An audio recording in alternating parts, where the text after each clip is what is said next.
ਸਤਨਾਮ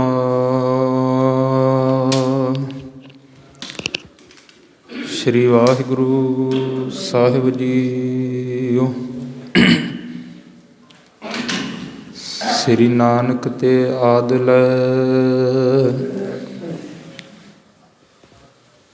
ਦਸਵੇਂ ਗੁਰ ਪਰਯੰਤ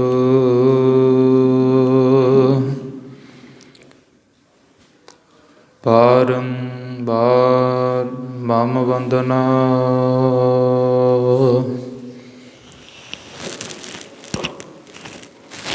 ਸਾਹਿਬ ਸ੍ਰੀ ਗੁਰੂ ਗ੍ਰੰਥ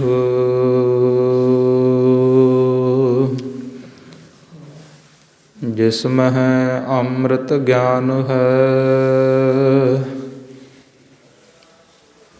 ਮਾਨਕ ਭਗਤ ਬੈਰਾਗ। ਸ੍ਰੀ ਗੁਰੂ ਗ੍ਰੰਥ ਸਾਹਿਬ ਜੀ ਉਦਦ ਬੰਦੋ ਕਰ ਅਨਰਾਗ।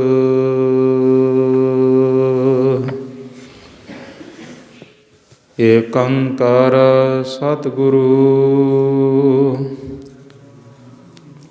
ਤਿਹ ਪ੍ਰਸਾਦ ਸਚ ਹੋਏ।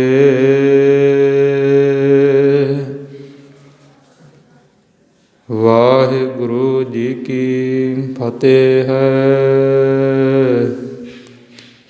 ਬਿਘਨ ਬਿਨਾਸਨ ਸੋਏ।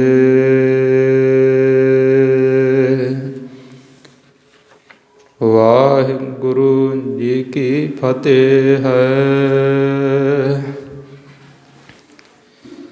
ਬਿਘਨ ਬਿਨਾਸਨ ਸੋਏ।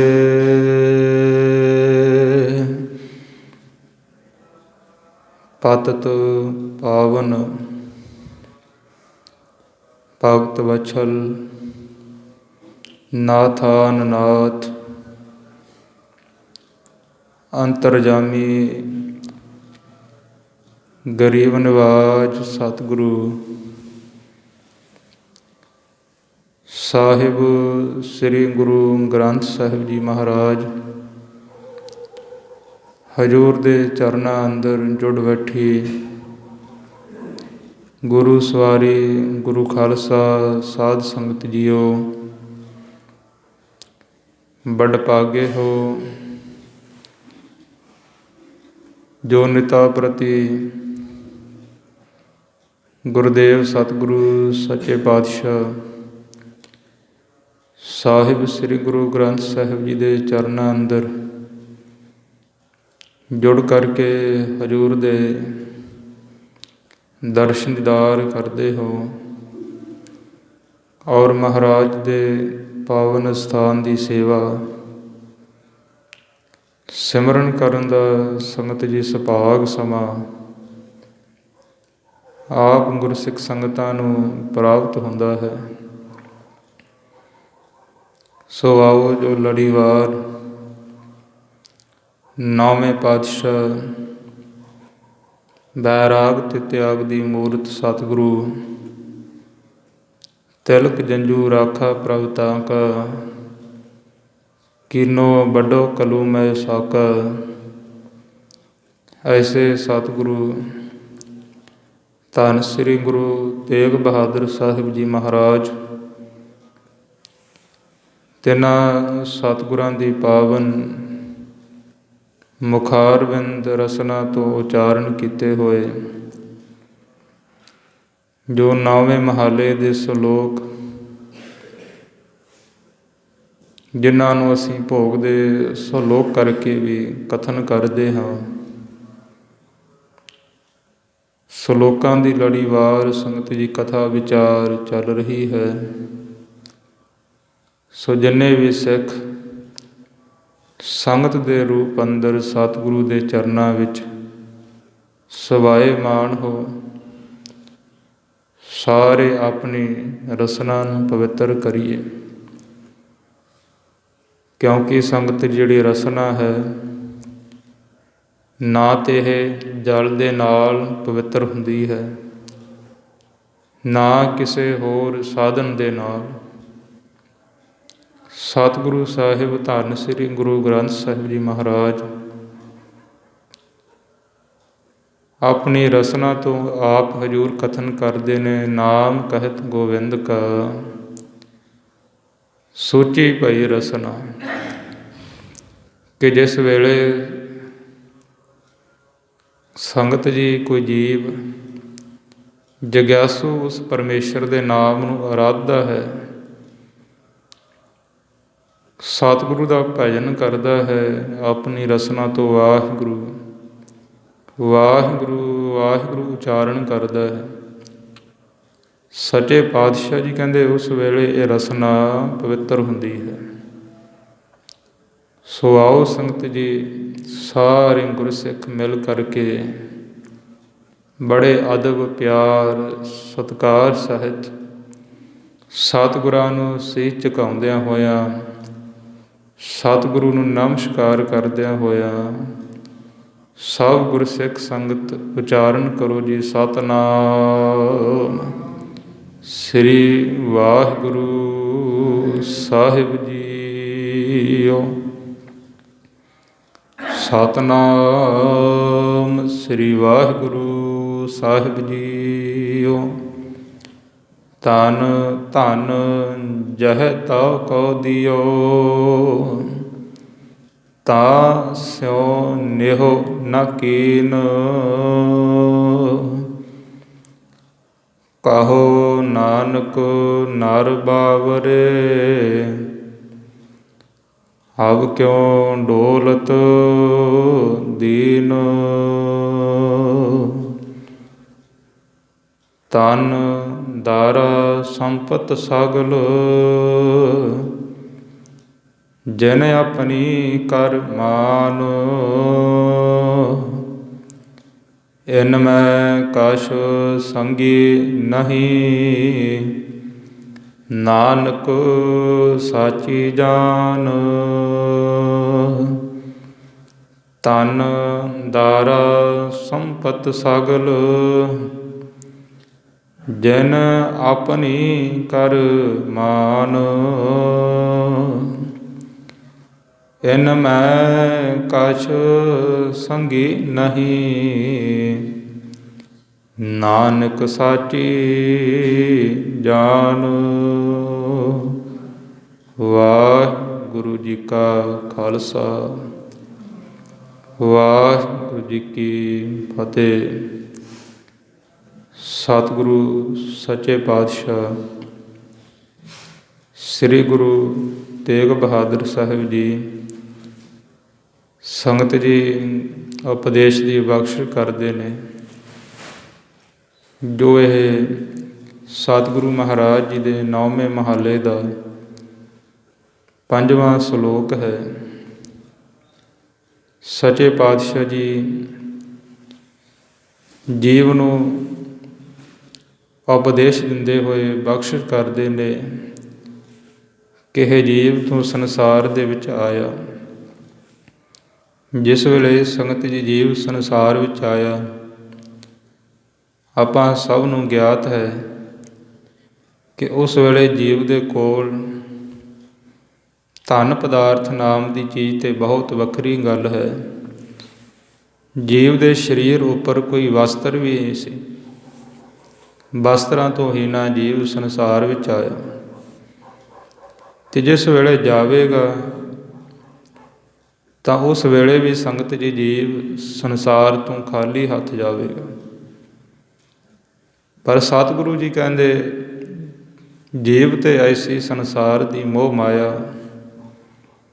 ਪ੍ਰਬਲ ਹੋਈ ਕਿ ਜੀਵ ਨੇ ਸੰਗਤ ਜੀ ਕਰਤੇ ਨੂੰ ਛੱਡ ਕੇ ਕਿਰਤਮ ਦੇ ਨਾਲ ਜੁੜ ਗਿਆ। ਜਿਸ ਵੇਲੇ ਕਰਤੇ ਨੂੰ ਛੱਡ ਕੇ ਕਿਰਤ ਦੇ ਨਾਲ ਜੁੜਿਆ ਤਾਂ ਕਿਰਤ ਦੇ ਨਾਲ ਜੀਵ ਨੇ ਅਗਿਆਨ ਵਿੱਚ ਆ ਕਰਕੇ ਇਹਨਾਂ ਸਨੇਹ ਕਰ ਲਿਆ ਕਿ ਮਿਥੂਆ ਜਿਹੜੀਆਂ ਵਸਤੂਆਂ ਸਨ ਝੂਠੀਆਂ, ਅਸਤ ਵਸਤੂਆਂ ਨੂੰ ਸੱਤ ਜਾਣ ਲਿਆ। ਫਿਰ ਸੰਗਤ ਜਿਸ ਵੇਲੇ ਆਪਾਂ ਵੇਖਦੇ ਹਾਂ ਕਿ ਜਿਹੜੀ ਚੀਜ਼ ਦੇ ਨਾਲ ਸਾਡਾ ਸਨੇਹ ਨਾ ਹੋਵੇ, ਉਹ ਚੀਜ਼ ਸਾਡੇ ਕੋਲ ਚਲੀ ਜਾਵੇ ਤਾਂ ਸਾਨੂੰ ਦੁੱਖ ਮਹਿਸੂਸ ਨਹੀਂ ਹੁੰਦਾ। ਜਿਹਦੇ ਨਾਲ ਸਾਡਾ ਸਨੇਹ ਹੁੰਦਾ ਹੈ, ਜਿਸ ਵੇਲੇ ਉਹ ਚੀਜ਼ ਸਾਥੋਂ ਵਿਛੜਦੀ ਹੈ ਤਾਂ ਸਾਡਾ ਮਨ ਵੈਰਾਗੀ ਹੁੰਦਾ ਹੈ, ਮਨ ਖੇਦ ਵਿੱਚ ਆਉਂਦਾ ਹੈ, ਦੁੱਖ ਦੀ ਅਵਸਥਾ ਦੇ ਵਿੱਚ ਚਲਿਆ ਜਾਂਦਾ ਹੈ। ਹੁਣ ਸਤਿਗੁਰੂ ਸੱਚੇ ਪਾਤਸ਼ਾਹ ਜੀ ਕਿਰਪਾ ਕਰਦੇ ਨੇ ਕਿ ਦ੍ਰਿਸ਼ਟਮਾਨ ਹੈ ਸਗਲ ਮਥੇਨਾ। ਦ੍ਰਿਸ਼ਟਮਾਨ ਤੋਂ ਭਾਵ ਕਿ ਜੋ ਕੁਝ ਦਿਸਣ ਮਾਤਰ ਹੈ, ਇਹ ਸਭ ਕੁਝ ਮਥੇਨਾ ਨਾਮ ਮਿਥਿਆ ਚੀਜ਼ ਦਾ ਹੈ। ਮਿਥਿਆ ਤੋਂ ਭਾਵ ਝੂਠੀ।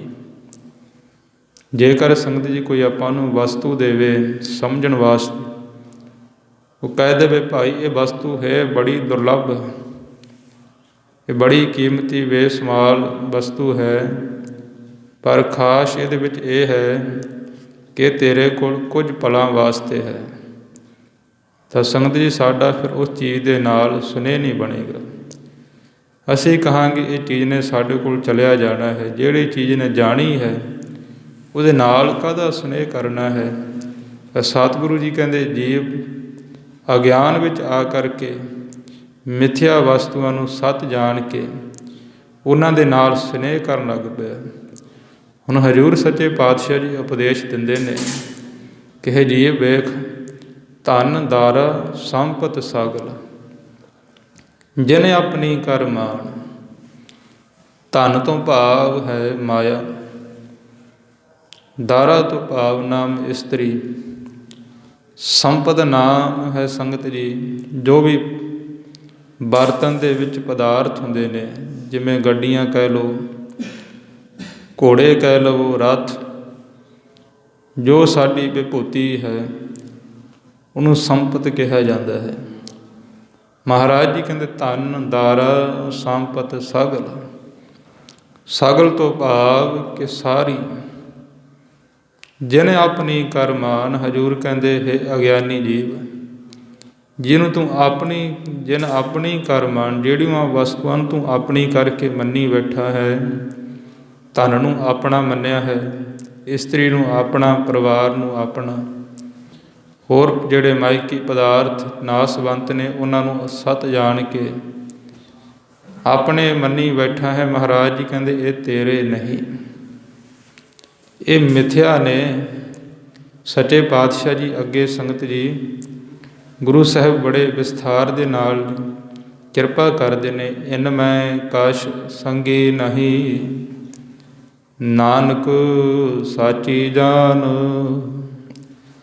ਸਤਿਗੁਰੂ ਜੀ ਕਹਿੰਦੇ ਹੈ ਪਿਆਰਿਆ, ਹੇ ਅਗਿਆਨੀ ਜੀਵ, ਜਿਹੜੀਆਂ ਵਸਤੂਆਂ ਦਾ ਸਤਿਗੁਰੂ ਜੀ ਕਥਨ ਕਰਕੇ ਆਏ ਨੇ ਸੰਗਤ ਜੀ, ਧਨ ਦਾ, ਪਰਿਵਾਰ ਦਾ ਅਤੇ ਮਾਇਕੀ ਪਦਾਰਥਾਂ ਦਾ, ਸਤਿਗੁਰੂ ਕਹਿੰਦੇ ਜੀਵ ਤੂੰ ਇਹਨਾਂ ਨੂੰ ਆਪਣਾ ਮੰਨਿਆ ਹੈ, ਪਰ ਮਹਾਰਾਜ ਜੀ ਕਹਿੰਦੇ ਇਨ ਮੈਂ ਕਛ ਸੰਗੀ ਨਹੀਂ, ਇਹ ਤੇਰੇ ਸਦੀਵ ਕਾਲ ਵਾਸਤੇ ਸਾਥ ਨਿਭਾਉਣ ਵਾਲੇ ਨਹੀਂ। ਕਿਉਂਕਿ ਸੰਗਤ ਜੀ ਵਿਦਵਾਨਾਂ ਗੁਰਮੁਖਾਂ ਨੇ ਜਿਹੜਾ ਧਨ ਹੈ ਉਹ ਜੀਵ ਦਾ ਓਨਾ ਚਿਰ ਮੰਨਿਆ ਜਿੰਨਾ ਚਿਰ ਜੀਵ ਦੇ ਸਰੀਰ ਵਿੱਚ ਸਵਾਸ ਨੇ। ਜਿਸ ਵੇਲੇ ਸਵਾਸ ਚਲੇ ਗਏ, ਜੀਵ ਦੀ ਡੈਥ ਹੋ ਗਈ, ਤਾਂ ਸਰਕਾਰ ਦਾ ਵੀ ਕਾਨੂੰਨ ਹੈ ਕਿ ਜਿਹਦੀ ਜਿੰਨੀ ਵੀ ਭਾਈ ਕੋਈ ਸੰਪਦਾ ਹੁੰਦੀ ਹੈ, ਜੇਕਰ ਉਹਦੇ ਕੋਈ ਸੰਬੰਧੀ ਹੋਣ, ਪਰਿਵਾਰਕ ਮੈਂਬਰ ਹੋਵੇ ਤਾਂ ਉਹਨੂੰ ਮਿਲ ਜਾਂਦੀ ਹੈ, ਅਤੇ ਨਹੀਂ ਸੰਗਤ ਜੋ ਫਿਰ ਸਰਕਾਰ ਦੇ ਅਧੀਨ ਉਹ ਘਰ-ਬਾਰ, ਜ਼ਮੀਨ ਜਾਇਦਾਦ, ਮਾਇਆ ਸਭ ਸਰਕਾਰ ਦੀ ਬਣ ਜਾਂਦੀ ਹੈ, ਸਰਕਾਰ ਦੇ ਹਿੱਸੇ ਆ ਜਾਂਦੀ ਹੈ। ਸਤਿਗੁਰੂ ਜੀ ਕਹਿੰਦੇ ਜਿਹੜਾ ਧਨ ਹੈ ਉਹ ਭਾਈ ਜਿੰਨਾ ਸਮਾਂ ਤੇਰੇ ਸਰੀਰ ਵਿਸ਼ਵਾਸ ਨੇ ਓਨਾ ਸਮਾਂ ਨੇ। ਅਤੇ ਦਾਰਾ ਨਾਮ ਇਸਤਰੀ ਦਾ ਭਾਵ ਕਿ ਜਿਹੜਾ ਪਰਿਵਾਰ ਹੈ ਉਹ ਤੇਰਾ ਭਲਿਆ ਪੁਰਸ਼ ਆ, ਓਨੇ ਤੱਕ ਮਿੱਤਰ ਹੈ ਜਿੰਨਾ ਸਮਾਂ ਤੇਰਾ ਸਰੀਰ ਹੈ। ਕਿਉਂਕਿ ਸੰਗਤ ਜੇ ਆਪਾਂ ਸਮਾਜ ਵਿੱਚ ਵਿਚਰਦੇ ਆ, ਵੇਖਦੇ ਹਾਂ ਕਿ ਜਿਸ ਵੇਲੇ ਰੱਬ ਨਾ ਕਰੇ ਕਿਸੇ ਦੀ ਮੌਤ ਹੋ ਜਾਂਦੀ ਹੈ, ਸਭ ਨਹੀਂ ਚਲਿਆ ਜਾਣਾ ਭਾਈ, ਮਰਨਾ ਸੱਚ, ਜਿਉਣਾ ਝੂਠ। ਉਸ ਵੇਲੇ ਜਿੰਨਾ ਸਮਾਂ ਜੀਵ ਦਾ ਸੰਗਤ ਸਰੀਰ ਪਿਆ ਹੁੰਦਾ ਹੈ, ਸੰਬੰਧੀ ਬੜਾ ਵਿਰਲਾਪ ਕਰਦੇ ਨੇ, ਬੜਾ ਵਿਰਾਗ ਕਰਦੇ ਨੇ, ਵਿਰਾਗ ਆਉਂਦਾ ਹੈ ਜਿਸ ਵੇਲੇ ਕੋਈ ਜੀਵ ਆਪਣਾ ਵਿਛੜਦਾ ਹੈ। ਜਿਸ ਵੇਲੇ ਸੰਗਤ ਜੀ ਜੀਵ ਨੂੰ ਚੰਡਾ ਲਾ ਜਾਂਦਾ, ਭਾਵ ਸੰਸਕਾਰ ਕਰ ਦਿੱਤਾ ਜਾਂਦਾ, ਉਸ ਵੇਲੇ ਉਹੀ ਪਰਿਵਾਰਕ ਹੌਲੀ ਹੌਲੀ ਵਿਰਾਗ ਤੋਂ ਸ਼ਾਂਤ ਹੋ ਜਾਂਦੇ ਨੇ, ਭਾਵ ਭਾਣਾ ਮੰਨ ਲੈਂਦੇ ਨੇ, ਜਿਹਨੂੰ ਕਹੀਏ ਭਾਸ਼ਾ ਦੇ ਅੰਦਰ ਆਪਣੇ ਕੇ ਸਬਰ ਕਰ ਲੈਂਦੇ ਨੇ। ਸਤਿਗੁਰੂ ਜੀ ਕਹਿੰਦੇ ਭਾਈ ਉਹ ਤੇਰੇ ਜੀਵ ਤੇਰੇ ਸਰੀਰ ਨਾਲ ਜੁੜੇ ਹੋਏ ਨੇ। ਸੁਖ ਮੈਂ ਆਨ ਬਹੁਤ ਮਿਲ ਬੈਠਤ, ਰਹਿਤ ਚਹੂੰ ਦਿਸ ਘੇਰਾ, ਬਿਪਤ ਪਰੀ ਸਭੀ ਸੰਗ ਛਾੜਤ, ਕੋ ਨ ਆਵਤ ਨੇਰਾ। ਕਈ ਵਾਰੀ ਸਤਿਗੁਰੂ ਜੀ ਕਹਿੰਦੇ ਸਰੀਰ ਹੁੰਦਿਆਂ ਵੀ ਤੇਰੇ ਨਾਲ ਇਹੋ ਜਿਹੀ ਅਵਸਥਾ ਬਣ ਜਾਵੇ ਜੀਵ ਕਿ ਤੇਰੇ ਸਰੀਰ 'ਤੇ ਤੈਨੂੰ ਕੋਈ ਕਸ਼ਟ ਆ ਜਾਵੇ, ਦੁੱਖ ਆ ਜਾਵੇ, ਉਸ ਵੇਲੇ ਤੇਰੇ ਸੰਬੰਧੀ ਤਾਂ ਇੱਥੋਂ ਦੂਰ ਭੱਜ ਜਾਂਦੇ ਨੇ। ਪਰ ਜਿਨ੍ਹਾਂ ਨੂੰ ਸਤਿਗੁਰੂ ਕਹਿੰਦੇ ਤੂੰ ਆਪਣਾ ਬਣਾਇਆ ਹੈ, ਧਨ ਦਾਰ ਸੰਪਤ ਸਗਲ ਸੰਪਤ ਵਿਭੂਤੀ, ਇਹਦੇ ਵੀ ਸੰਗਤ ਜੀ ਅਰਥ ਹੀ ਹੋਣਗੇ ਕਿ ਇਹ ਵੀ ਜੀਵ ਦੇ ਜੀਵਨ ਨਾਲ ਹੀ ਹੈ। ਜਿਸ ਵੇਲੇ ਜੀਵਨ ਦਾ ਜੀਵ ਸਮਾਪਤ ਹੋ ਗਿਆ, ਜੀਵ ਦਾ ਸਭ ਕੁਝ ਪਰਾਇਆ ਹੋ ਗਿਆ। ਸਤਿਗੁਰੂ ਜੀ ਕਹਿੰਦੇ ਮੈਂ ਭਲਿਆ ਪੁਰਸ਼ਾ ਤੂੰ ਇਹਨਾਂ ਨੂੰ ਆਪਣੀ ਮੰਨੀ ਬੈਠਾ ਹੈ, ਇਨ ਮੈਂ ਕਛ ਸੰਗੀ ਨਹੀਂ। ਇਹ ਤੇਰੇ ਸੰਗੀ ਨਹੀਂ, ਇਹ ਤੇਰੇ ਸਾਥੀ ਨਹੀਂ। ਜਿਨ੍ਹਾਂ ਨੇ ਤੇਰਾ ਸਾਥ ਹੀ ਨਹੀਂ ਦੇਣਾ, ਤੂੰ ਉਹਨਾਂ ਦੇ ਨਾਲ ਸਨੇਹ ਕਾਹਦੇ ਵਾਸਤੇ ਲਾਇਆ ਹੈ। ਇਨ ਮੈਂ ਕਛ ਸੰਗੀ ਨਹੀਂ, ਨਾਨਕ ਸਾਚੀ ਜਾਣ। ਸਤਿਗੁਰੂ ਜੀ ਕਹਿੰਦੇ ਇਹ ਗੱਲ ਨੂੰ, ਸਾਡੇ ਬਚਨਾਂ ਨੂੰ ਸੱਚਿਆ ਜਾਣ ਭਾਈ, ਅਸੀਂ ਤੈਨੂੰ ਝੂਠ ਨਹੀਂ ਬੋਲਦੇ। ਮਹਾਰਾਜ ਜੀ ਕਹਿੰਦੇ ਕਿਉਂਕਿ ਵੱਡੇ ਸਤਿਗੁਰੂ ਧੰਨ ਗੁਰੂ ਅਰਜਨ ਸਾਹਿਬ ਜੀ ਵੀ ਸੰਗਤ ਜੀ ਸ੍ਰੀ ਸੁਖਮਨੀ ਸਾਹਿਬ ਜੀ ਦੇ ਬਾਣੀ ਅੰਦਰ ਕਥਨ ਕਰਦੇ ਨੇ। ਮਹਾਰਾਜ ਜੀ ਕਹਿੰਦੇ ਸੱਚੇ ਪਾਤਸ਼ਾਹ ਜੀ ਕਹਿੰਦੇ ਜਹ ਮਾਰ ਕੇ ਗਨੇ ਜਾਏ ਨਾ ਕੋਸਾ, ਮਨ ਉਹਾ ਨਾਮ ਸੰਗ ਤੇਰਾ ਤੋਸਾ। ਕਿ ਭਾਈ ਜਿੱਥੇ ਰਸਤਾ ਬਹੁਤ ਬੜਾ ਪਰਲੋਕ ਦਾ ਦੂਰੀ ਦਾ ਹੈ, ਉੱਥੇ ਨਾ ਧਨ ਨਾ ਪਦਾਰਥ ਕਿਸੇ ਵੀ ਵਸਤੂ ਨੇ ਸਹਾਇਤਾ ਨਹੀਂ ਕਰਨੀ, ਉੱਥੇ ਹਰੀ ਦੇ ਨਾਮ ਨੇ ਸਹਾਇਤਾ ਕਰ। ਉੱਥੇ ਹਰੀ ਦਾ ਨਾਮ ਜਾਵੇਗਾ ਤਾਂ ਤੇ ਸਿੰਘ ਜਿਹੜਾ ਜੀਵ ਦਾ ਅਸਲੀ ਮਿੱਤਰ ਹੈ, ਅਸਲੀ ਸੰਬੰਧੀ ਹੈ, ਉਹ ਭਾਈ ਪਰਮੇਸ਼ਰ ਦਾ ਨਾਮ ਹੈ। ਸਤਿਗੁਰੂ ਜੀ ਕਹਿੰਦੇ ਉਹ ਪਰਮੇਸ਼ਰ ਦੇ ਨਾਮ ਨੂੰ ਵੰਜਣਾ ਕਰ ਜੀਵ, ਤੂੰ ਝੂਠੇ ਪਦਾਰਥਾਂ ਦੇ ਨਾਲ, ਮਿੱਥਿਆ ਵਸਤੂ ਦੇ ਨਾਲ ਜੁੜ ਕਰਕੇ ਆਪਣੇ ਦੁਰਲੱਭ ਜੀਵਨ ਨੂੰ ਗਵਾਰ ਨਾ ਕਰ, ਇਹਨੂੰ ਖਵਾਰ ਨਾ ਕਰ, ਇਹ ਨਾ ਗਵਾ। ਇਹਨਾਂ ਨੇ ਜਿਹੜੇ ਪਦਾਰਥ ਨੇ ਕਿਸੇ ਦੇ ਨਹੀਂ ਹੋਏ।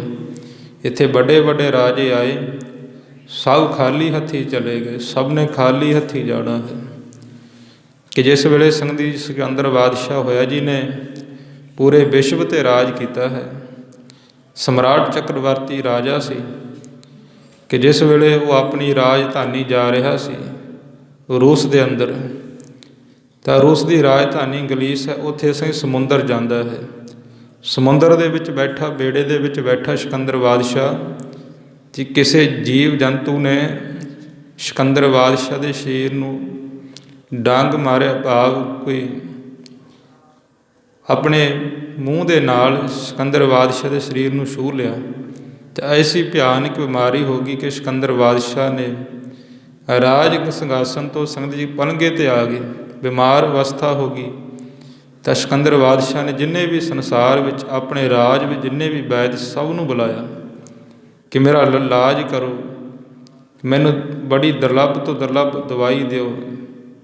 ਤਾਂ ਸਭ ਨੇ ਸੰਗਤ ਜੀ ਆਪੋ ਵੈਦਾਂ ਨੇ, ਹਕੀਮਾਂ ਨੇ ਆਪਣੇ ਹਿਸਾਬ ਨਾਲ ਦਵਾਈਆਂ ਵਰ ਦਿੱਤੀਆਂ, ਪਰ ਕਿਸੇ ਦੀ ਦਵਾਈ ਸਿਕੰਦਰ ਬਾਦਸ਼ਾਹ ਨੂੰ ਕੋਈ ਆਸਰੀ ਨਾ ਕਰੇ। ਸਮਾਂ ਆ ਗਿਆ, ਜਿਸ ਵੇਲੇ ਸਿਕੰਦਰ ਬਾਦਸ਼ਾਹ ਦਾ ਸਮਾਂ ਆ ਗਿਆ, ਸਿਕੰਦਰ ਬਾਦਸ਼ਾਹ ਨੂੰ ਪਤਾ ਲੱਗ ਗਿਆ ਕਿ ਮੇਰਾ ਸਰੀਰ ਹੈ ਜਿਹੜਾ ਉਹ ਬੜਾ ਕਮਜ਼ੋਰ ਹੋ ਗਿਆ, ਹੁਣ ਅੰਤਿਮ ਸਮਾਂ ਹੈ। ਉਸ ਵੇਲੇ ਸਿਕੰਦਰ ਬਾਦਸ਼ਾਹ ਨੇ ਆਪਣੇ ਮਿੱਤਰਾਂ ਨੂੰ ਅਤੇ ਪਰਿਵਾਰਕ ਅਤੇ ਮੰਤਰੀਆਂ ਨੂੰ ਕਿਹਾ ਕਿ ਜਿਸ ਵੇਲੇ ਮੈਂ ਸੰਸਾਰ ਤੋਂ ਜਾਵਾਂ ਤਾਂ ਜਿਹੜੇ ਜਿੱਥੇ ਮੈਨੂੰ ਲਿਜਾਇਆ ਜਾਵੇਗਾ, ਜਿਹਨੂੰ ਆਪਾਂ ਸੀੜੀ ਕਹਿੰਦੇ ਹਾਂ, ਤਾਂ ਉਹ ਜਿਸ ਵੇਲੇ ਮੈਨੂੰ ਪਾਇਆ ਜਾਵੇਗਾ, ਮੇਰੇ ਹੱਥ ਅਤੇ ਪੈਰ ਇਹ ਦੋਨੇ ਉਹ ਤੋਂ ਬਾਹਰ ਰੱਖਿਓ ਵਸਤਰਾਂ ਤੋਂ, ਹੋਰ ਬਾਕੀ ਸਾਰਾ ਮੇਰਾ ਸਰੀਰ ਵਸਤਰਾਂ ਦੇ ਨਾਲ ਢੱਕ ਦੇਵੋ ਕਿ ਦੁਨੀਆ ਨੂੰ ਪਤਾ ਲੱਗ ਜਾਏ ਪੂਰੇ ਵਿਸ਼ਵ ਦਾ ਰਾਜਾ ਅੱਜ ਖਾਲੀ ਹੱਥੀ ਚੱਲੇ ਸੰਸਾਰ ਦੇ ਵਿੱਚੋਂ।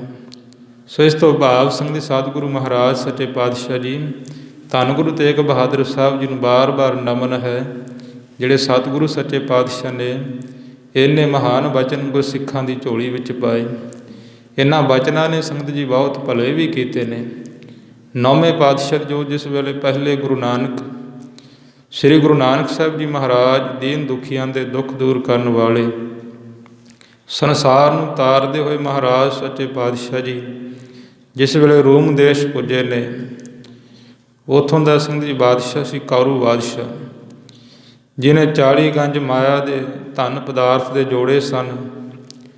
ਸੱਚੇ ਪਾਤਸ਼ਾਹ ਜੀ ਆਪਣੇ ਸਾਥੀ ਭਾਈ ਵਾਲਾ ਜੀ, ਭਾਈ ਮਰਦਾਨਾ ਜੀ ਦੇ ਸਮੇਤ ਜਿਸ ਵੇਲੇ ਕੌਰੂ ਬਾਦਸ਼ਾਹ ਦੇ ਰਾਜ ਦੇ ਵਿੱਚ ਗਏ, ਜਿੱਥੇ ਕੌਰੂ ਬਾਦਸ਼ਾਹ ਦਾ ਨਿਵਾਸ ਸੀ, ਭਾਵ ਮਹਿਲ ਸਨ, ਸਤਿਗੁਰੂ ਜੀ ਉੱਥੇ ਬੈਠੇ, ਮਹਿਲਾਂ ਦੇ ਬਾਹਰ ਬੈਠੇ ਨੇ। ਭਾਈ ਮਰਦਾਨਾ ਜੀ ਦੇ ਕੋਲ ਰਬਾਬ ਹੈ ਅਤੇ ਭਾਈ ਵਾਲਾ ਜੀ ਦੇ ਕੋਲ ਸਤਿਗੁਰੂ ਸਾਹਿਬ ਜੀ ਦੇ ਬਸਤਰ ਸਨ, ਇੱਕ ਗਠਲੀ ਦੇ ਵਿੱਚ ਬੰਨੇ ਹੋਏ। ਨਾਲ ਨਾਲ ਮਹਾਰਾਜ ਜੀ ਨੂੰ ਭਾਈ ਵਾਲਾ ਜੀ ਚੌਰਵੀ ਦੀ ਸੇਵਾ ਨਿਭਾਉਂਦੇ ਸੀ। ਜਿਸ ਵੇਲੇ ਸੰਗਤ ਜੀ ਗੁਰੂ ਨਾਨਕ ਸਾਹਿਬ ਮਹਾਰਾਜ ਦੇ ਸਰੀਰ 'ਤੇ ਬੜੇ ਸੁੰਦਰ ਵਸਤਰ, ਭਾਈ ਵਾਲਾ ਜੀ ਦੇ ਸਰੀਰ 'ਤੇ ਬੜੇ ਸੁੰਦਰ ਵਸਤਰ ਵੇਖੇ, ਮਰਦਾਨਾ ਜੀ ਦੇ ਬੜੀ ਸੁੰਦਰ ਪੋਸ਼ਾਕ ਪਹਿਨੀ, ਤਾਂ ਕੌਰੂ ਬਾਦਸ਼ਾਹ ਦੇ ਰਾਜ ਵਿੱਚੋਂ ਕਿਸੇ ਨੇ ਜਾ ਕੇ ਬਾਦਸ਼ਾਹ ਨੂੰ ਦੱਸਿਆ ਕਿ ਬਾਦਸ਼ਾਹ ਜੀ ਕੋਈ 3 ਮੁਸਾਫਰ ਆਏ ਨੇ, ਉਹਨਾਂ ਕੋਲ ਇੱਕ ਗਠੜੀ ਵੀ ਹੈ, ਉਹਨਾਂ ਦੇ ਬੜੇ ਸੁੰਦਰ ਸਰੀਰ ਨੇ, ਬੜੇ ਸੋਹਣੇ ਉਹਨਾਂ ਦੇ ਮਸਤਕ ਜਾਗਦੇ ਨੇ, ਲੱਗਦਾ ਕੋਈ ਚੰਗੇ ਵਪਾਰੀ ਨੇ, ਚੰਗੀ ਉਹਨਾਂ ਕੋਲ ਧਨ ਮਾਇਆ ਹੋਵੇਗੀ, ਅਤੇ ਤੁਸੀਂ ਜਾ ਕੇ ਉਹਨਾਂ ਨੂੰ ਬੰਦੀ ਬਣਾਓ, ਉਹਨਾਂ ਨੂੰ ਦਰਬਾਰ ਵਿੱਚ ਪੇਸ਼ ਕੀਤਾ ਜਾਵੇ। ਤਾਂ ਜਿਸ ਵੇਲੇ ਸਿੰਘ ਬਾਦਸ਼ਾਹ ਨੇ ਸੁਣਿਆ ਤਾਂ ਬਾਦਸ਼ਾਹ ਨੇ ਆਪਣੇ ਕੁਝ ਅਹਿਲਕਾਰ ਵਜ਼ੀਰ ਭੇਜੇ, ਗੁਰੂ ਨਾਨਕ ਸਾਹਿਬ ਮਹਾਰਾਜ ਜਿਸ ਵੇਲੇ ਦਰਬਾਰ ਵਿੱਚ ਲੈ ਕੇ ਆਏ। ਸੱਚੇ ਪਾਤਸ਼ਾਹ ਜੀ ਬੜੇ ਸ਼ਾਂਤ, ਮਹਾਰਾਜ ਜੀ ਸਮੁੰਦਰ ਸਨ ਸ਼ਾਂਤੀ ਦੇ। ਬਾਦਸ਼ਾਹ ਦੇ ਦਰਬਾਰ ਵਿੱਚ ਆਏ ਆਪਣੇ ਦੋਨੇ ਸਾਥੀਆਂ ਸਮੇਤ। ਤੈਸਾਂ ਦੀ ਕੌਰੂ ਬਾਦਸ਼ਾਹ ਨੇ ਮਹਾਰਾਜ ਦਰਸ਼ਨ ਕਰਦਿਆਂ ਹੋਈ ਮਨ ਨੂੰ ਠੰਡ ਪੈ ਗਈ, ਕਿਉਂਕਿ ਗੁਰੂ ਸਾਹਿਬ ਦੇ ਬਚਨ ਨੇ, ਜਿਸ ਮਿਲਿਆ ਮਨ ਹੋਏ ਆਨੰਦ ਸੋ ਸਤਿਗੁਰ ਕਹੀਐ, ਕਿ ਜਿਹਨੂੰ ਮਿਲਣ ਦੇ ਸਾਰ, ਜਿਹਦੇ ਦਰਸ਼ਨ ਕਰਦੇ ਮਾਤਰ ਹੀ ਮਨ ਨੂੰ ਸ਼ਾਂਤੀ ਆ ਜਾਵੇ, ਕਾਮ ਕ੍ਰੋਧ ਲੋਭ ਹੰਕਾਰ ਬਿਨਸ ਜਾਣ, ਉਹਨੂੰ ਸਤਿਗੁਰੂ ਕਿਹਾ ਜਾਂਦਾ ਹੈ। ਤਾਂ ਬਾਦਸ਼ਾਹ ਨੇ ਸੰਗਤ ਜੀ ਫਕੀਰ ਜਾਣ ਲਿਆ ਕਿ ਤਾਂ ਕੋਈ ਫਕੀਰ ਨੇ, ਭਗਤੀ ਦੀ ਸੁਗੰਧੀ ਆਉਣ ਲੱਗ ਪਈ, ਬਚਨ ਵਿਲਾਸ ਹੋਏ। ਮਹਾਰਾਜ ਸੱਚੇ ਪਾਤਸ਼ਾਹ ਦਾ ਬੜਾ ਸਤਿਕਾਰ ਕੀਤਾ ਬਾਦਸ਼ਾਹ ਨੇ, ਪਰ ਸਤਿਗੁਰੂ ਤੇ ਸੰਗਤ ਜੀ ਕੌਰੂ ਬਾਦਸ਼ਾਹ ਨੂੰ ਤਾਰਨ ਗਏ ਸਨ। ਮਹਾਰਾਜ ਜੀ ਨੇ ਜਿਸ ਵੇਲੇ ਹਜ਼ੂਰ ਦਾ ਬੜਾ ਸਤਿਕਾਰ ਕੀਤਾ, ਮਹਾਰਾਜ ਨੇ ਰਾਜ ਵਿੱਚੋਂ ਇਹ ਗੱਲਾਂ ਸੁਣੀਆਂ ਸੀ ਕਿ ਇਹ ਮਾਇਆ ਦੇ ਪਿੱਛੇ ਇਹਨੇ ਇੰਨਾ ਭਿਆਨ ਅਨਰਥ ਕੀਤਾ ਹੈ ਕਿ ਜਿਹੜੀਆਂ ਮੁਰਦਿਆਂ ਦੀਆਂ ਕਬਰਾਂ ਨੇ, ਉਹਨਾਂ ਦੇ ਮੂੰਹ ਦੇ ਵਿੱਚੋਂ ਵੀ, ਮੁਰਦਿਆਂ ਦੇ ਮੂੰਹ ਵਿੱਚੋਂ ਵੀ ਇਹਨੇ ਮਾਇਆ ਕਢਵਾ ਲਈ ਹੈ। ਇਹਨੇ ਕਿਸੇ ਘਰ ਵਿੱਚ ਕੋਈ ਮਾਇਆ, ਕੋਈ ਧਨ ਪਦਾਰਥ ਨਹੀਂ ਛੱਡਿਆ, ਸਭ ਨੂੰ ਆਪਣੇ ਅਧੀਨ ਕਰ ਰੱਖਿਆ ਹੈ। ਪ੍ਰਜਾ ਦੁਖੀ ਹੈ। ਗੁਰੂ ਨਾਨਕ ਸਾਹਿਬ ਦੀ ਸੰਗਤ ਦੇ ਦੁੱਖ ਦੂਰ ਕਰਨ ਵਾਸਤੇ, ਸੰਸਾਰ ਦੇ ਦੁੱਖ ਦੂਰ ਕਰਨ ਵਾਸਤੇ ਤੇ ਮਹਾਰਾਜ ਜੀ ਦਾ ਆਗਾਜ਼ ਹੋਇਆ ਸੀ। ਗੁਰੂ ਨਾਨਕ ਸਾਹਿਬ ਜੀ ਸੰਗਤ ਜੀ ਕੋਈ ਨਾ ਕੋਈ ਉਦਾਹਰਨ ਦੇਣ ਕੇ ਕੌਰੂ ਬਾਦਸ਼ਾਹ ਨੂੰ ਤਾਰਨ ਵਾਸਤੇ ਮਹਾਰਾਜ ਜੀ ਵਿਉਂਤ ਬਣਾ ਰਹੇ ਨੇ, ਕਿਉਂਕਿ ਸੱਚੇ ਪਾਤਸ਼ਾਹ ਜੀ ਨੇ ਇਹ ਸੁਣਿਆ ਸੀ ਕਿ ਜਿਹੜਾ ਕੌਰੂ ਬਾਦਸ਼ਾਹ ਸੀ ਸੰਗਤ ਜੀ, ਉਹਦੇ ਘਰ ਇੱਕ ਬੱਚੀ ਸੀ, ਅਤੇ ਉਹਨੇ ਆਪਣੇ ਪ੍ਰਜਾ ਦੇ ਵਿੱਚੋਂ ਪਰਖਣ ਵਾਸਤੇ ਇਹ ਵੀ ਹੁਕਮ ਦਿੱਤਾ ਸੀ ਕਿ ਜਿਹਦੇ ਕੋਲ 1 ਰੁਪਇਆ ਹੋਵੇ, ਭਾਵ 1 ਟਕਾ, 1 ਮੋਹਰ ਕਹਿ ਲਵੋ ਸਮਝਣ ਵਾਸਤੇ, ਕਿ ਮੈਂ ਉਹਨੂੰ ਉਸ ਦੇ ਨਾਲ ਆਪਣੀ ਲੜਕੀ ਦੀ ਸ਼ਾਦੀ ਕਰਾਂਗਾ। ਤਾਂ ਉਸ ਵੇਲੇ ਸੰਗਤ ਜੀ ਰਾਜ ਦੇ ਵਿੱਚ ਕਿਸੇ ਕੋਲ ਵੀ 1 ਰੁਪਇਆ, 1 ਮਾਇਆ ਨਹੀਂ ਸੀ, ਪਰ ਰਾਜ ਦੇ ਵਿੱਚ ਇੱਕ ਨੌਜਵਾਨ ਨੇ ਹੱਠ ਕੀਤਾ ਆਪਣੀ ਮਾਤਾ ਦੇ ਨਾਲ ਕਿ ਮਾਤਾ ਮੈਨੂੰ 1 ਰੁਪਇਆ ਦੇ, 1 ਮਾਇਆ ਦੇ ਥੋੜ੍ਹੀ, ਕਿ ਮੇਰਾ ਬਾਦਸ਼ਾਹ ਦੀ ਲੜਕੀ ਨਾਲ ਸ਼ਾਦੀ ਹੋਵੇ, ਵਿਵਾਹ ਹੋ ਜਾਵੇ। ਤਾਂ ਉਸ ਵੇਲੇ ਸੰਗਤ ਜੀ ਉਹ ਲੜਕੇ ਦੀ ਮਾਤਾ ਨੇ ਕਿਹਾ ਕਿ ਤੇਰਾ ਪਿਤਾ ਬਹੁਤ ਸਮਾਂ ਪਹਿਲਾਂ ਸੰਸਾਰ ਤੋਂ ਚਲਿਆ ਗਿਆ। ਜਿਸ ਵੇਲੇ ਉਹ ਚਲਿਆ ਗਿਆ ਸੀ ਤਾਂ ਉਹਦੇ ਮੂੰਹ ਦੇ ਵਿੱਚ 1 ਮੋਹਰ, 1 ਪੈਸਾ ਪਾਇਆ ਸੀ, ਫਲਾਨੀ ਜਗ੍ਹਾ 'ਤੇ ਤੇਰੇ ਪਿਤਾ ਦੀ ਕਬਰ ਹੈ, ਉੱਥੋਂ ਪੁੱਟ ਕੇ ਉਹਦੇ ਵਿੱਚੋਂ 1 ਪੈਸਾ ਕੁੱਟ ਲੈ। ਜਿਸ ਵੇਲੇ ਸੰਗਤ ਜੀ ਉਹ ਬੱਚਾ ਆਪਣੇ ਪਿਤਾ ਦੀ ਕਬਰ ਪੁੱਟ ਕੇ ਪਿਤਾ ਦੇ ਮੂੰਹ ਵਿੱਚੋਂ ਪੈਸਾ ਲੈ ਕੇ ਬਾਦਸ਼ਾਹ ਦਰਬਾਰ ਵਿੱਚ ਹਾਜ਼ਰ ਹੋਇਆ ਸੀ, ਤਾਂ ਬਾਦਸ਼ਾਹ ਨੇ ਉਹ ਬੱਚੇ ਨੂੰ ਬੜੀ ਭਿਆਨਕ ਸਜ਼ਾ ਦਿੱਤੀ, ਅਤੇ ਨਾਲ ਜਿੰਨੀਆਂ ਵੀ ਕਬਰਾਂ ਸਨ ਆਪਣੇ ਅਹਿਲਕਾਰਾਂ ਨੂੰ ਕਹਿ ਕੇ, ਵਜ਼ੀਰਾਂ ਨੂੰ ਕਹਿ ਕੇ ਉਹ ਸਾਰੀਆਂ ਕਬਰਾਂ ਪਟਾ ਦਿੱਤੀਆਂ ਕਿ ਜਿੰਨੇ ਵੀ ਮੁਰਦਿਆਂ ਦੇ ਮੂੰਹ ਵਿੱਚੋਂ ਪੈਸੇ ਨੇ ਉਹ ਸਾਰੇ ਪੈਸੇ ਕੱਢ ਕੇ ਲਿਆਓ।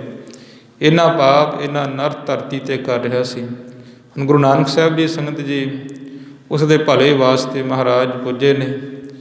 ਸੱਚੇ ਪਾਤਸ਼ਾਹ ਜਿਸ ਵੇਲੇ ਬਹੁਤ ਸਤਿਕਾਰ ਕੀਤਾ, ਮਹਾਰਾਜ ਜੀ ਕਹਿਣ ਲੱਗੇ, ਬਾਦਸ਼ਾਹ ਜੀ ਸਾਨੂੰ ਆਗਿਆ ਦੇਵੋ, ਅਸੀਂ ਜਾਣਾ ਹੈ।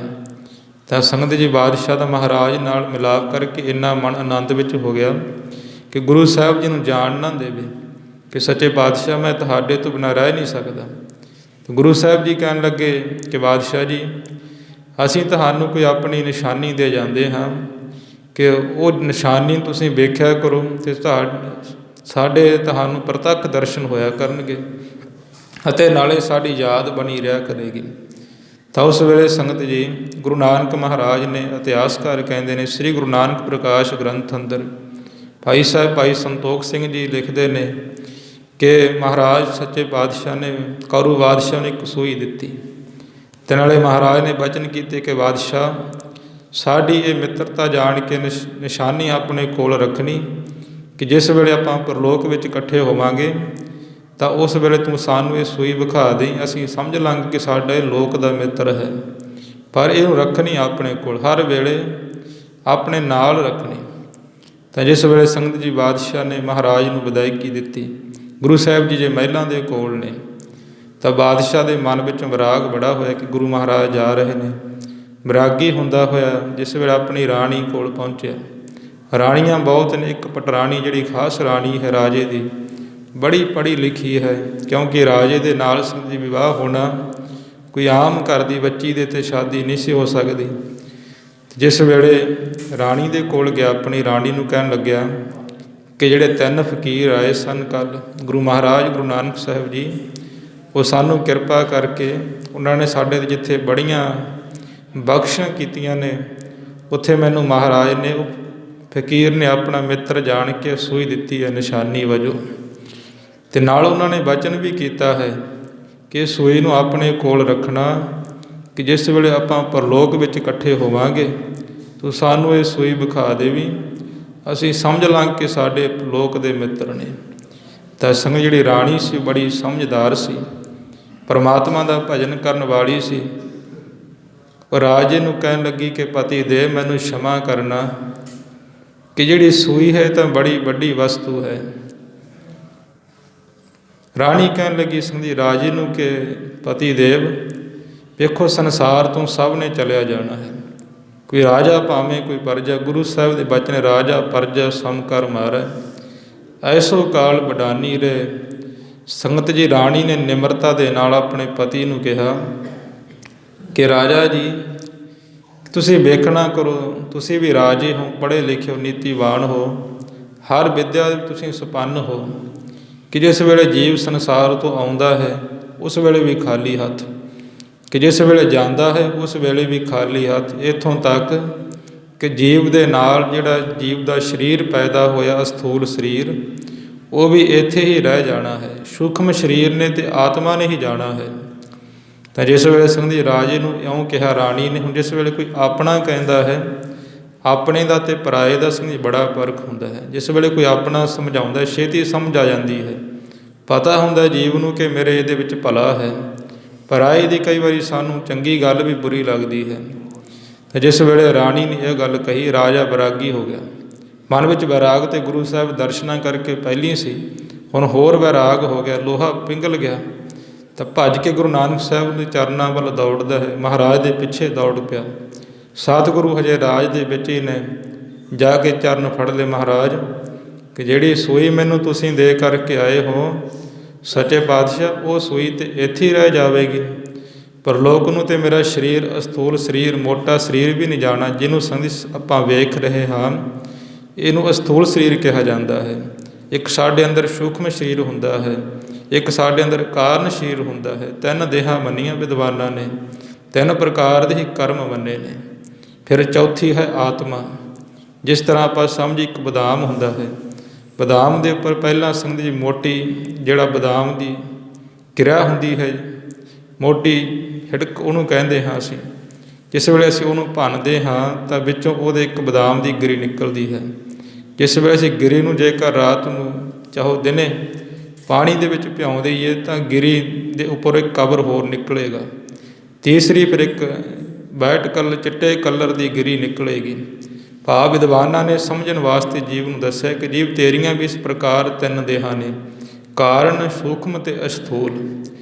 ਤਾਂ ਜਿਸ ਵੇਲੇ ਸੰਗਤ ਜੀ ਕੌਰੂ ਬਾਦਸ਼ਾਹ ਨੇ ਗੁਰੂ ਨਾਨਕ ਸਾਹਿਬ ਦੇ ਚਰਨਾਂ 'ਤੇ ਬੇਨਤੀ ਕੀਤੀ, ਮਹਾਰਾਜ ਪਰਲੋਕ ਨੂੰ ਤੇ ਮੇਰਾ ਸਥੂਲ ਸਰੀਰ ਵੀ ਨਹੀਂ ਜਾਵੇਗਾ, ਉਹ ਵੀ ਇੱਥੇ ਵਿਨਸ ਜਾਵੇਗਾ ਮਹਾਰਾਜ, ਇਹ ਸੋਈ ਕਿਸ ਪ੍ਰਕਾਰ ਜਾਵੇਗੀ।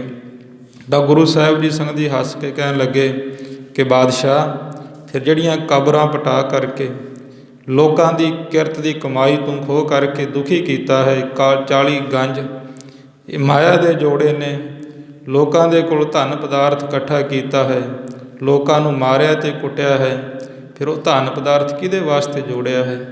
ਜੇ ਤੇਰਾ ਉਹ ਹੀ ਨਹੀਂ ਪਰਲੋਕ ਨੂੰ ਲੋਕ ਨੂੰ ਜਾਣ ਵਾਲਾ, ਫਿਰ ਕਿਉਂ ਲੋਕਾਂ ਨੂੰ, ਆਪਣੀ ਪ੍ਰਜਾ ਨੂੰ, ਆਪਣੇ ਬੱਚਿਆਂ ਨੂੰ ਦੁਖੀ ਕੀਤਾ। ਉਸ ਵੇਲੇ ਸੰਗਤ ਜੀ ਮਹਾਰਾਜ ਦੇ ਚਰਨਾਂ 'ਤੇ ਟਹਿ ਪਿਆ।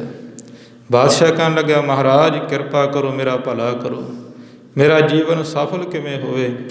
ਗੁਰੂ ਸਾਹਿਬ ਨੇ ਕਿਹਾ ਕਿ ਬਾਦਸ਼ਾਹ ਜੀ ਜਿਹੜਾ ਧਨ ਪਦਾਰਥ ਇਕੱਠਾ ਕੀਤਾ ਹੈ, ਜਿਨ੍ਹਾਂ ਦੇ ਕੋਲੋਂ ਖੋਹਿਆ ਉਹਨਾਂ ਨੂੰ ਵੰਡ, ਜਿਸ ਵੇਲੇ ਉਹ ਤੈਨੂੰ ਅਸੀਸ ਦੇਣਗੇ, ਉਹਨਾਂ ਦੀ ਤੇਰੇ 'ਤੇ ਮਿਹਰ ਦੀ ਨਜ਼ਰ ਪਵੇਗੀ ਤਾਂ ਤੇਰਾ ਭਲਾ ਹੋਵੇਗਾ। ਤਾਂ ਸਤਿਗੁਰੂ ਸਾਹਿਬ ਦੇ ਸੰਗ ਦੀ ਬਚਨ ਮੰਨ ਕੇ ਬਾਦਸ਼ਾਹ ਨੇ ਫਿਰ ਜੋ ਵੀ ਧਨ ਪਦਾਰਥ ਇਕੱਠਾ ਕੀਤਾ, ਜਿਨ੍ਹਾਂ ਦੇ ਕੋਲੋਂ ਖੋਹਿਆ, ਆਪਣੀ ਪ੍ਰਜਾ ਦੇ ਵਿੱਚ ਵੰਡਿਆ। ਗੁਰੂ ਨਾਨਕ ਸਾਹਿਬ ਦੇ ਚਰਨ ਪਾਉ ਲੈ ਕੇ ਮਹਾਰਾਜ ਦਾ ਗੁਰਸਿੱਖ ਬਣਿਆ। ਫਿਰ ਮਹਾਰਾਜ ਤੋਂ ਵਾਹਿਗੁਰੂ ਮੂਲ ਮੰਤਰ ਦਾ ਜਾਪ ਲੈਤਾ, ਗੁਰਮੰਤਰ ਦਾ ਅਭਿਆਸ ਕੀਤਾ, ਆਪਣੇ ਜੀਵਨ ਨੂੰ ਸਫਲਾ ਕੀਤਾ।